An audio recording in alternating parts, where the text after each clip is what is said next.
Messi കേരളത്തിലേക്ക് എത്തുമെന്ന് തന്നെയാണ് reporter TV managing director Anto Augustine വ്യക്തമാക്കുന്നത്. ഏതായാലും കരാറിൽ എത്തിയിട്ടുണ്ട്. അർജന്റീന ഫുട്ബോൾ അസോസിയേഷനാണ് തീയതി പ്രഖ്യാപിക്കേണ്ടത്. കേരളത്തിൽ കളിക്കാൻ എത്തും എന്ന് തന്നെയാണ്. നടപടിക്രമങ്ങൾ പൂർത്തിയാക്കുകയാണ്. ഏതായാലും തീയതി അർജന്റീന ഫുട്ബോൾ അസോസിയേഷൻ അറിയിക്കുകയും ചെയ്യും. ദുഷ്ടലാക്കോടെയുള്ള ചില വാർത്തകളുണ്ട്, അത് ശരിയല്ല എന്നുകൂടിയാണ് അദ്ദേഹം വ്യക്തമാക്കുന്നത്. ഏതായാലും ഫുട്ബോൾ ആരാധകരെ സംബന്ധിച്ചിടത്തോളം ആശങ്ക നീങ്ങുകയാണ്.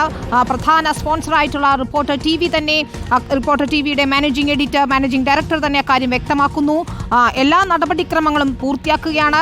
അർജന്റീന ഫുട്ബോൾ അസോസിയേഷന്റെ പ്രതികരണത്തിന് വേണ്ടി, കൺഫർമേഷന് വേണ്ടി കാത്തിരിക്കുകയാണ്. നിബന്ധനകളെല്ലാം തന്നെ പൂർത്തിയാക്കുന്നു എന്നുള്ളതാണ്. മെസ്സി വരും, കേരളത്തിൽ കളിക്കും എന്നത് തന്നെയാണ് ഇപ്പോഴും നമ്മൾ കരുതുകയും പ്രതീക്ഷിക്കുകയും ചെയ്യേണ്ടത്. സർക്കാരിന്റെ പൂർണ്ണ പിന്തുണ ഇക്കാര്യത്തിലുണ്ട്. തീയതി അറിയിച്ച ശേഷം പണം അടയ്ക്കുന്നത് ഉൾപ്പെടെയുള്ള നടപടിക്രമങ്ങൾ പൂർത്തിയാക്കേണ്ടതുണ്ട്. ഏത് സ്റ്റേഡിയത്തിൽ കളിക്കും എന്നതുൾപ്പെടെയുള്ള കാര്യങ്ങൾ തീയതി അറിഞ്ഞതിന് ശേഷമാണ് തീരുമാനിക്കപ്പെടേണ്ടത്. ഫിഫ നിലവാരത്തിൽ സ്റ്റേഡിയം ഉണ്ടാക്കുന്നതിന് വേണ്ടി പോലും തയ്യാറാണ് എന്നതാണ് ഏറ്റവും പ്രധാനപ്പെട്ട കാര്യം. 2 മത്സരങ്ങളാണ് കളിക്കാൻ പോകുന്നത്. ഒപ്പം ഒരു ഫാൻ മീറ്റിംഗും നടത്തും എന്നത് തന്നെയാണ്. ഏതായാലും കരാർ ഫൈനൽ ചെയ്തിരിക്കുന്നു എന്നതാണ്. നിബന്ധനകളൊക്കെ തന്നെ പൂർത്തിയാക്കുന്നു. V S രഞ്ജിത്തുണ്ട്. രഞ്ജിത്ത്, ഇത്തരത്തിലുള്ള ഫോൾസ് പ്രൊപ്പഗാൻഡകൾ അതെല്ലാം തള്ളിക്കളയുകയാണ്. റിപ്പോർട്ടർ ടിവി പറഞ്ഞിട്ടുള്ള കാര്യം, ഏറ്റവും പ്രധാനപ്പെട്ട കാര്യം, AFAയുമായി കരാർ ഉണ്ടാക്കിയിട്ടുണ്ട്. അർജന്റീന ഫുട്ബോൾ അസോസിയേഷൻ അവർ തീയതി അറിയിച്ചാൽ മാത്രം മതിയാകും. ഏതായാലും മെസ്സി കേരളത്തിലേക്ക് എത്തുമെന്ന കാര്യത്തിൽ യാതൊരു സംശയവും വേണ്ട. അർജന്റീന ഫുട്ബോൾ അസോസിയേഷന്റെ തീരുമാനം മാത്രം വന്നാൽ മതിയാകും.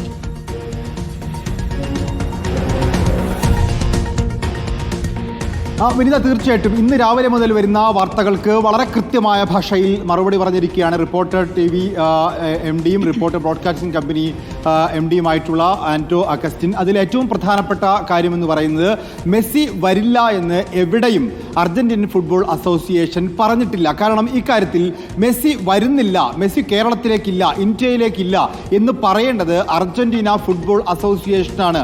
അർജന്റീനൻ ഫുട്ബോൾ അസോസിയേഷൻ അത്തരത്തിൽ ഒരു നിലപാട് ഇതുവരെ സ്വീകരിച്ചിട്ടില്ല. അവർ ഒക്ടോബറിലും നവംബറിലും 2 തീയതികൾ അതിനുവേണ്ടി ഒഴിച്ചിട്ടിട്ടുണ്ട്. ആ തീയതികളിൽ അവരെവിടെ കളിക്കും എന്നുള്ള കാര്യത്തിൽ ഇതുവരെ പ്രഖ്യാപനമായിട്ടില്ല, ഇതുവരെ തീരുമാനമായിട്ടില്ല. മാത്രവുമല്ല, അതിൻ്റെ കൂടെ ഈ ചൈന, ഖത്തർ, അങ്കോള തുടങ്ങിയ രാജ്യങ്ങളിൽ അർജന്റീന കളിച്ചേക്കും എന്ന് പറഞ്ഞ് അർജന്റീന ചില മാധ്യമങ്ങൾ റിപ്പോർട്ട് ചെയ്തിട്ടുണ്ട്. അതിൽ പക്ഷേ അർജന്റീനയുടെ ഫുട്ബോൾ അസോസിയേഷന്റെ ഔദ്യോഗിക തീരുമാനമായി ഒന്നും തന്നെ ശരിയാണ്, അർജന്റീന വന്നിട്ടില്ല എന്നുള്ളതാണ് അതിൽ ഏറ്റവും പ്രധാനപ്പെട്ട കാര്യം. മറ്റൊന്ന്, ശരി രഞ്ജിത്ത്, തുടരാം. വിനിത, മറ്റൊരു പ്രധാനപ്പെട്ട കാര്യമെന്ന് പറയുന്നത്, ഇന്ന് ഏറ്റവും വലിയ ആരോപണമായിട്ടുണ്ടായിരുന്നത് റിപ്പോർട്ടർ ബ്രോഡ്കാസ്റ്റിംഗ് കമ്പനി പണം അടയ്ക്കാത്തത് കൊണ്ടാണ് ഈ മെസ്സി വരുന്ന കാര്യത്തിൽ അനിശ്ചിതാവസ്ഥ ഉണ്ടാവുകയും മെസ്സി വരാതായതും എന്നുള്ളതാണ്. അക്കാര്യത്തിൽ വളരെ കൃത്യമായ മറുപടി കമ്പനിയുടെ ഭാഗത്തുണ്ട്. അതിലേറ്റവും പ്രധാനപ്പെട്ടതാണ്, പണം അടയ്ക്കുക എന്നുള്ളത് അർജന്റീനൻ ഫുട്ബോൾ അസോസിയേഷന്റെ ഭാഗത്ത് നിന്ന് തീയതി പ്രഖ്യാപിച്ച ശേഷം മാത്രം ചെയ്യേണ്ട ഒരു പ്രൊസീജിയറാണ്. അതിൻ്റെ പല പ്രൊസീജിയറുകൾ, ഇന്ത്യ ഗവൺമെന്റിന്റെ അനുമതി, കേരളത്തിന്റെ അനുമതി, കേരളം അതിനെ ക്ഷണിക്കുന്നു, RBIയുടെ അനുമതി, മാത്രമല്ല മറ്റ് ഫെസിലിറ്റികൾ, മറ്റു കാര്യങ്ങളൊക്കെ ഫെസിലിറ്റികളാണ്. അവരുടെ സ്റ്റേഡിയം എന്ന് പറയുന്ന ഫെസിലിറ്റി, അവർക്ക് ആവശ്യമുള്ള മറ്റ് ഫെസിലിറ്റികൾ, ഇതെല്ലാം ഫെസിലിറ്റികളാണ്. ഈ ഫെസിലിറ്റികളൊക്കെ ഒത്തുവന്ന് അർജന്റീനൻ ഫുട്ബോൾ അസോസിയേഷന്റെ ഭാഗത്തുനിന്ന് തീയതി പ്രഖ്യാപിച്ച ശേഷം ചെയ്യേണ്ട കാര്യമാണ് പണം അടയ്ക്കുക എന്നുള്ളത്. പണം അടയ്ക്കാത്തത് കൊണ്ട് മെസ്സി വരുന്നില്ല എന്നുള്ളതും ഒരു വ്യാജമായ ആക്ഷേപമാണ്. അർജന്റീനൻ ഫുട്ബോൾ അസോസിയേഷൻ അവരുടെ തീയതി ഉടൻ പ്രഖ്യാപിക്കും.